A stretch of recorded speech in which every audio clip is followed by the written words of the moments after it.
Good morning, everyone. We welcome Tony Stewart, driver of the Stewart Haas Racing's number 14 Always a Racer Mobil 1 Chevrolet SS this morning. Stewart will be making its 618th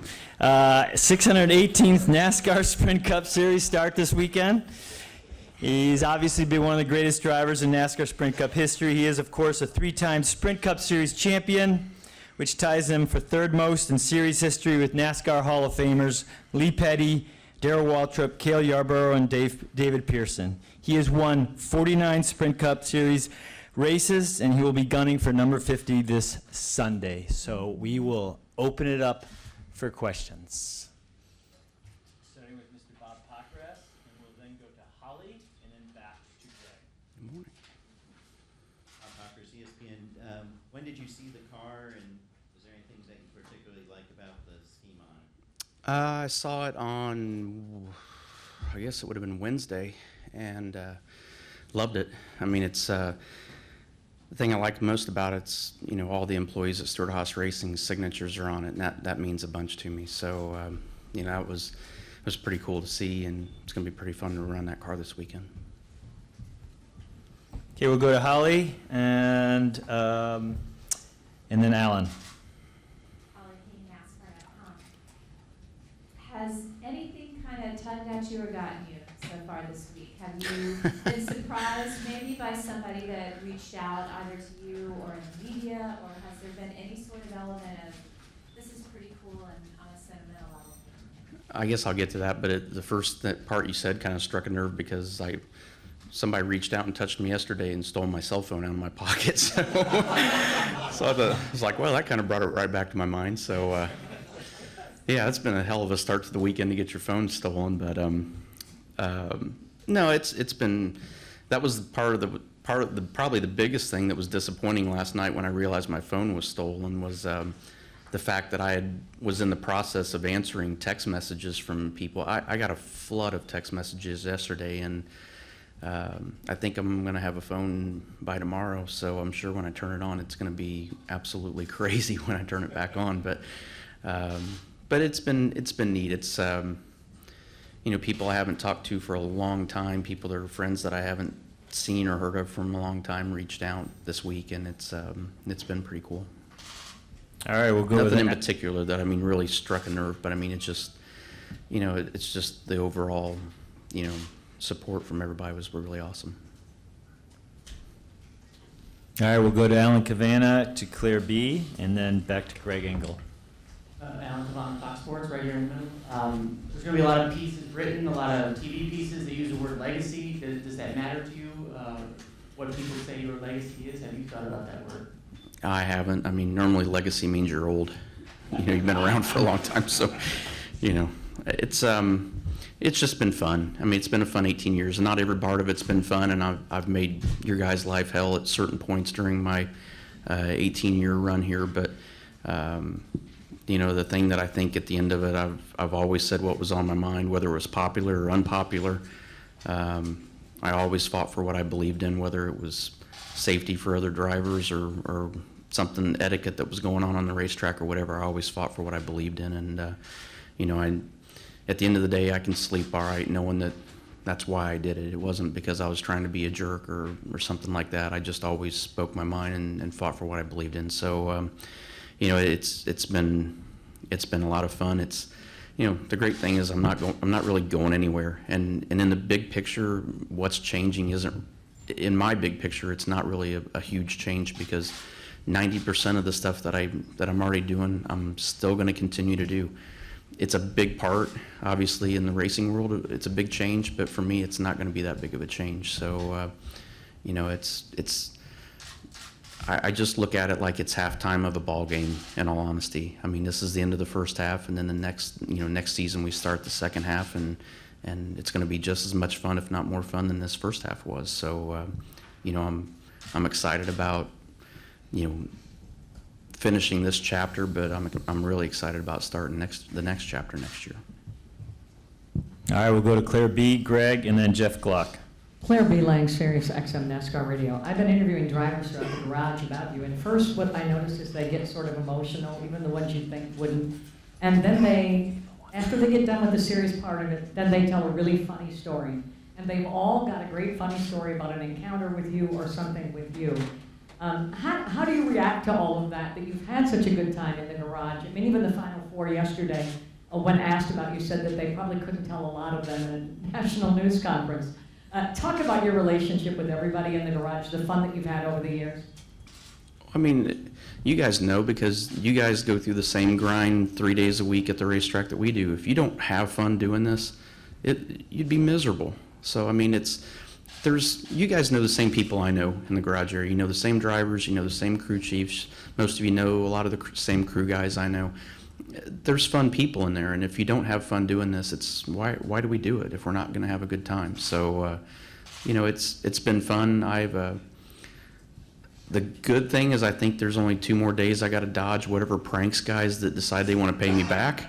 So I'm very strategic about what I do for the next 2 days. But it's been a lot of fun. I mean, there's a lot of really neat personalities and neat people, and it's been, you know, the fun part's been getting to know all these guys, whether it's, you know, NASCAR officials or, you know, crew chiefs, drivers, so on. I mean, it's been a good time with them. All right, Greg, Jeff Gluck, and then over to Jerry Jordan. GregEngleCupsteam.com. Thanks for the memories over the years and being mean to some of us on occasion. But in all seriousness, you do a lot of charity work. You do a lot of things that nobody ever hears about. Are you ever going to become a little more visible with that now that you've got time out of the race car? And as a follow-up to that, does this mean you'll never ever get in a Cup car again, whether it's for filling for one of your drivers like Jeff did for Dale, or if it's something where you get an opportunity to perhaps have a second chance to race that like Daytona 500 that you've never Daytona 500 won? Is that something? Are you going to completely rule that out, or if something did come up, you would like to take another stab at it? No, I'm good. This is it. This is the last one. So I think I learned my lesson from Jeff. Jeff tried to do somebody a favor this year and got roped into running half the season. So thank you, Jeff, for teaching me a lesson before I got roped into it. So no, I'm not planning on that at all. So we're going to be busy. I mean, in all honesty, and I don't have a schedule set next year, but I just know the things that I'm planning. My schedule next year is going to be much busier than it already is this year. So there's just not going to be room for it. All right, we'll go Jeff, Jerry, and then over to Tom Jensen over here. Sonny, where were you when your got going? How did this? When did you arrive? My girlfriend and I, we were actually on our way Wednesday night to Miami, the hotel we were staying there because we had the owners meeting yesterday, and we saw some carnival deal, and you know, so we stopped and it was about to close, but we went back to it last night on our way back to here, and we were just getting ready to leave, and I realized it wasn't in my pocket. I had her phone, my phone, a couple other things that I was holding for her, and when I was checking to see where it was at, it was not there anymore, and we'd bumped into some people right before that, and I'm fairly certain that's when it decided it went a different direction. But it was kind of fun because they have that Find My iPhone app, and we went chasing people forever trying to find it until we realized they were in the parking lot, and they got in the car and they were gone. So I hit block on it and deleted it, and now I got to get a new phone. So, which is devastating. I do everything off of my cell phone. I mean, my life is on that cell phone. So I start my life over tomorrow. All right, we'll go Jerry, Tom Jensen, and back over to Jordan. What are you going to miss most about being in the Sprint Cup Series, and what are you going to miss the least about here in this series in NASCAR? I don't know that I'm really going to really miss anything, because I'm still going to get, you know, the great thing is I still get to see the people and be around the people, and that's probably the best part of the whole deal.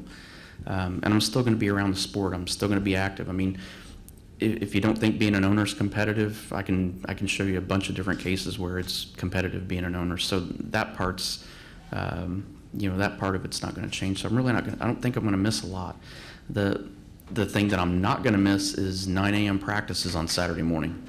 So I never have to get up for a 9 a.m. practice ever again. So I don't know, the schedule is probably the biggest thing. I mean, that's that's the thing I'm looking forward to the most, is having a more flexible schedule. And you know, there'll be weekends where I'm at the track all 3 days, and there might be weekends that I'm at the track just on Sunday. But at least I have the flexibility now to do more things and kind of set my own schedule now. All right, we'll go with Tom and Jordan, and then we'll come down to Lee Spencer. I'm Jason, FoxSports.com. Done a lot of things in your career and a lot of different series. What are you most proud of?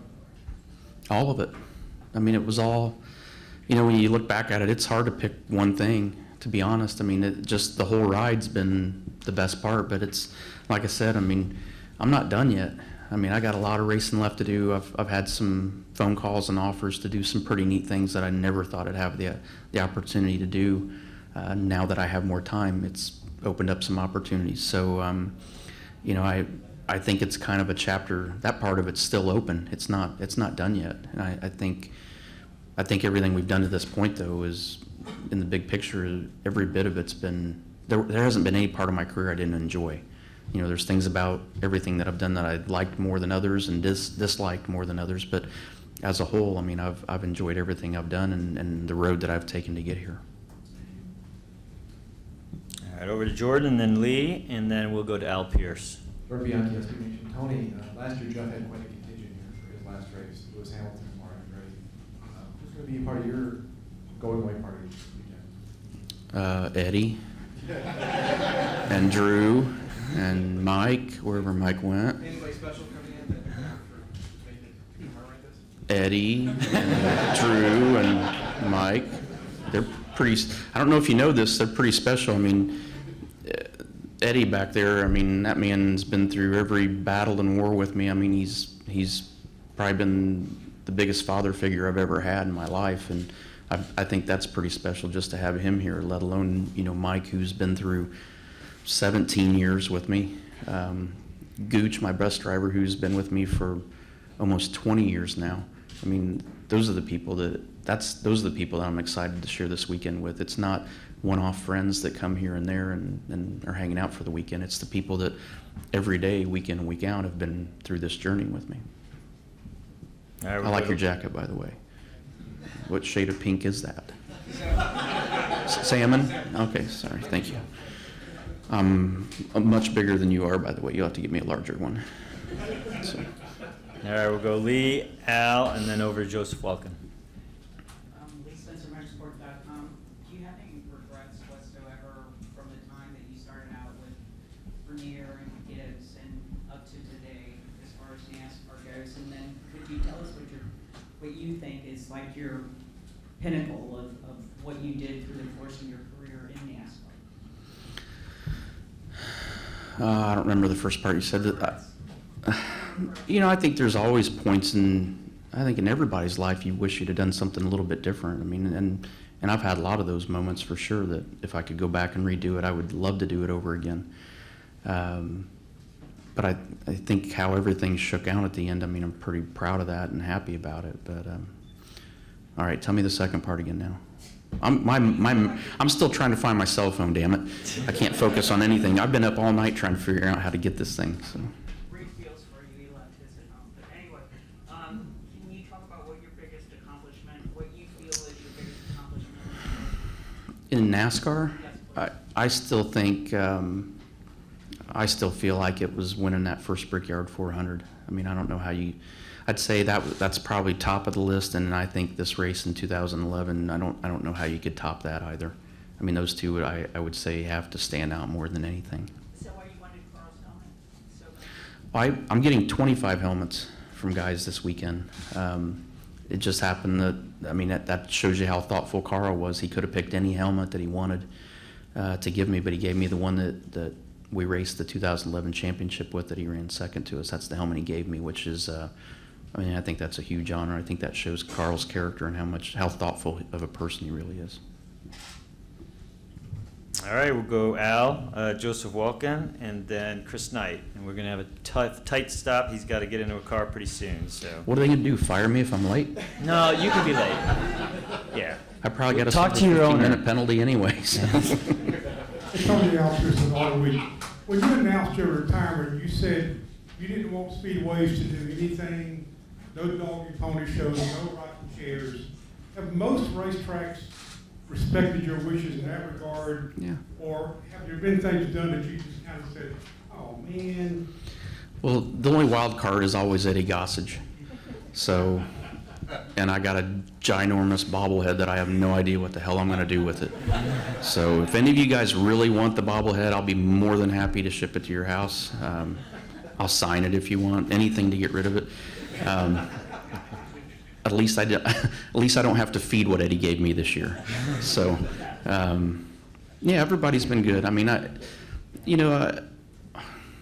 lot of it's been compared, obviously, with what Jeff did last year, and we have different personalities and different likes and dislikes, and I just want to be another driver this year. I mean, it's my last year, but at the same time, if I was just totally walking away from the series and never going to be here again, it might be a little different. But like I said, I don't really feel like it's going to be. I'm going to be here a lot next year harassing everybody, so I didn't need all that.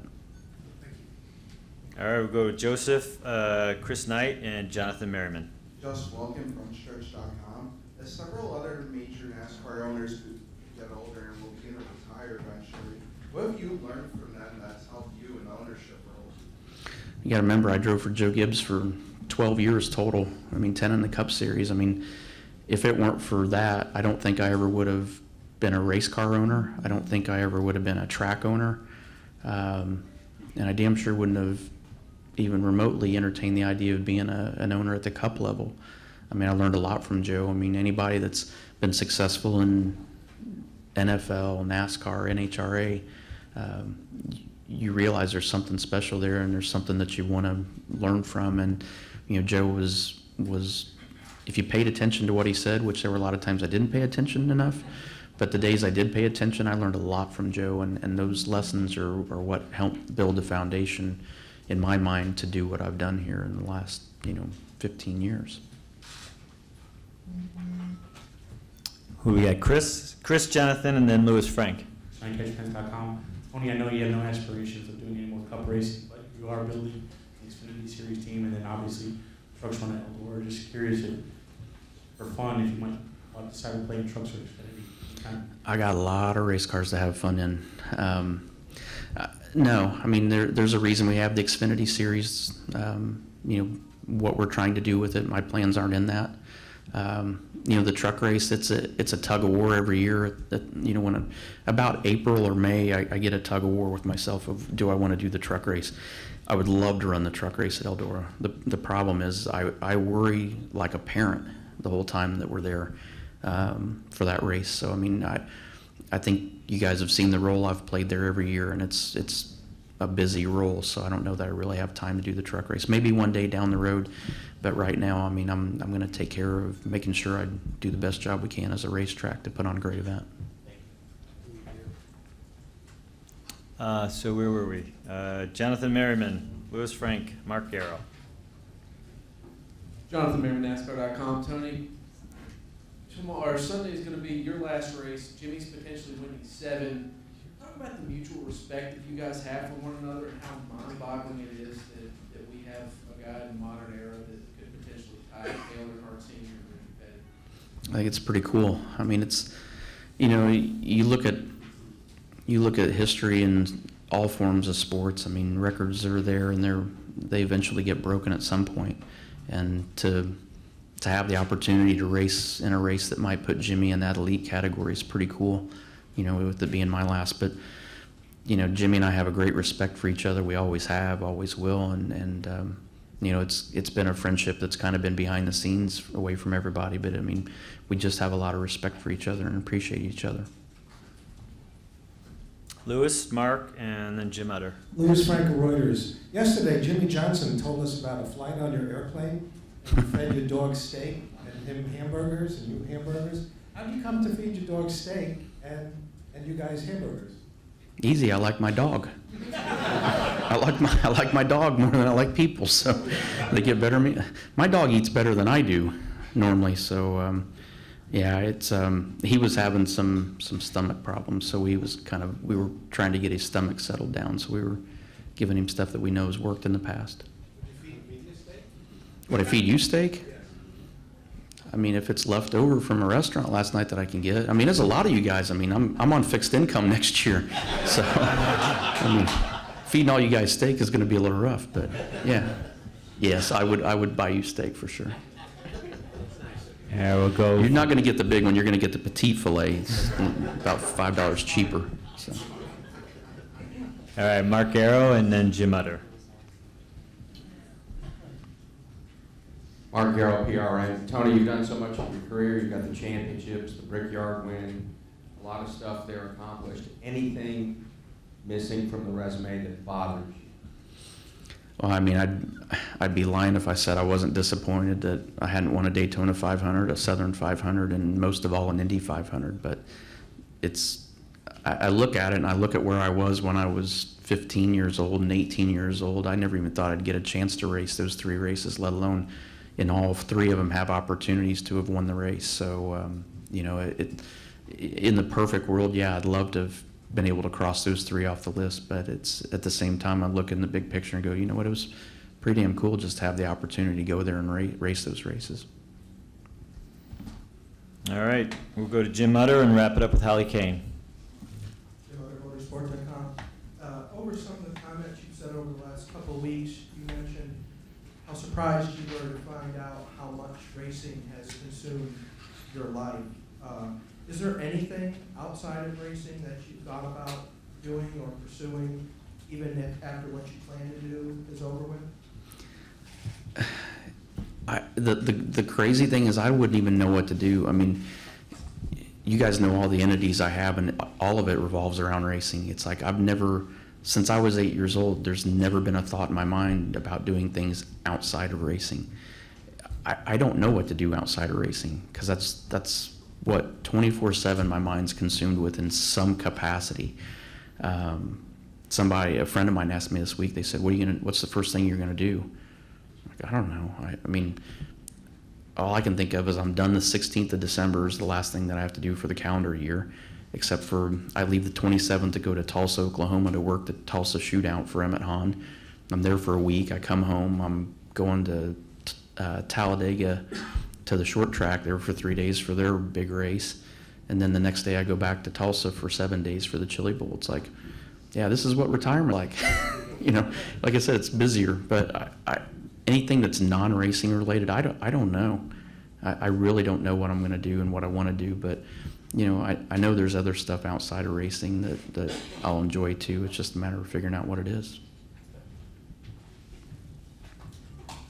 Holly Kane, NASCAR.com. I feel like I have to ask you on behalf of everyone, how much will you miss coming into the media center and answering questions from all of us? If I truly thought it was the last time I would be coming to the media center, it doesn't count. It doesn't matter how you come into here, it's still dealing with you guys. Doesn't matter what the capacity is. Yeah, if I truly thought it was the last time I was coming in here, we'd be high-fiving everybody on the way out. But like I said, I'll be here next year, and I'm sure one of my 4 guys will do something that's going to make me have to come to the media center and answer dumb questions and make fun of somebody in a salmon shirt that must have felt bad and went to go change. So.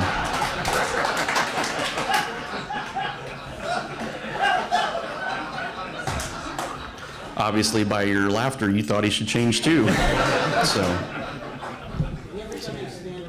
All right.